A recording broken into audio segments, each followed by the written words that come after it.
When I came to Vancouver in 2005, just after graduating from Sarah Lawrence College in New York, people would ask me what I did for a living, and without a thought, I just said, I'm a puppeteer, even though I'd only studied puppetry for 1 year, and I had yet to really make it my profession.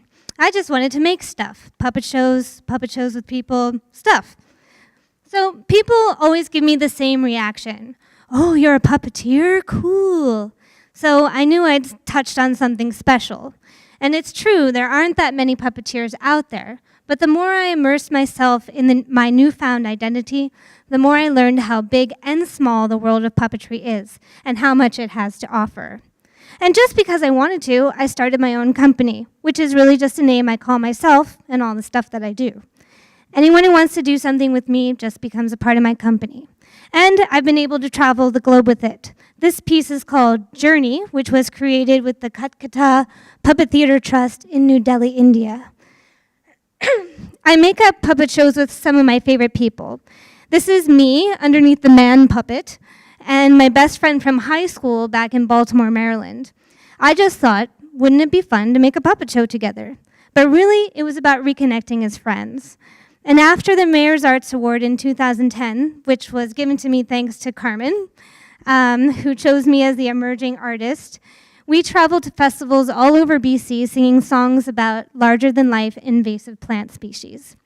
This show was commissioned by BC Hydro, and they asked me if I could create a shadow puppet show for a Cantonese-speaking audience. I said, sure, and I know just who to ask to create the show, because I was already working with a group of Cantonese-speaking seniors. Or this show about what happens to your sock when it goes missing from the dryer. I made it up with my friend Patrick, who was a hidden artist. He had no experience whatsoever in writing a play, acting, or performing with a puppet. But I just said, I don't know, let's just see what happens. So we performed at the Vancouver Fringe, and now Patrick has just finished his own Fringe tour. And in brief encounters, I had to trust the unknown. Artists of different disciplines who don't know each other are paired up and given 2 weeks to come up with a 10-minute show.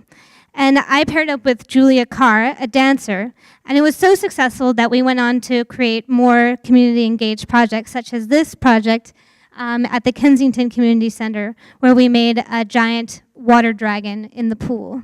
It was a great, successful collaboration. I work collaboratively with others because I really can't do it alone, but I also have an agenda to expose the world to puppetry and all its sophistication. I think puppeteers all have this agenda because it's often thought of as a dying art form. But for me, anything can be a puppet, anyone can be a puppeteer, and any idea can become a reality, as depicted with the Dusty Flower Pot Cabaret productions. The Dusties are a group of people who think like me. They encourage whoever wants to be involved in any way they want to. And sometimes the cast is more than 30 members. In this piece, everybody went into the Russian Hall to see the Hard Times Hit Parade, which featured swing dance, video projection, puppetry, and much more. And in this community of artists that I'm a part of, we are cross-pollinating all the time, such as with In the House Festival, which utilizes many different artists in different spaces. When I came back to Vancouver in 2005, just after, here I am, because, okay, this one is with my friend Trevor Mason of Go-Go Bonkers. He's a kids band. We were always tired of being regulated to the kids zones, so we decided to make up our own show together. But sometimes I'm involved in projects that don't involve puppetry at all. This project started out as an installation of coyote flags that were decorated by festival participants at Earth the World Urban Festival. After the festival, I had 200 flags with no purpose.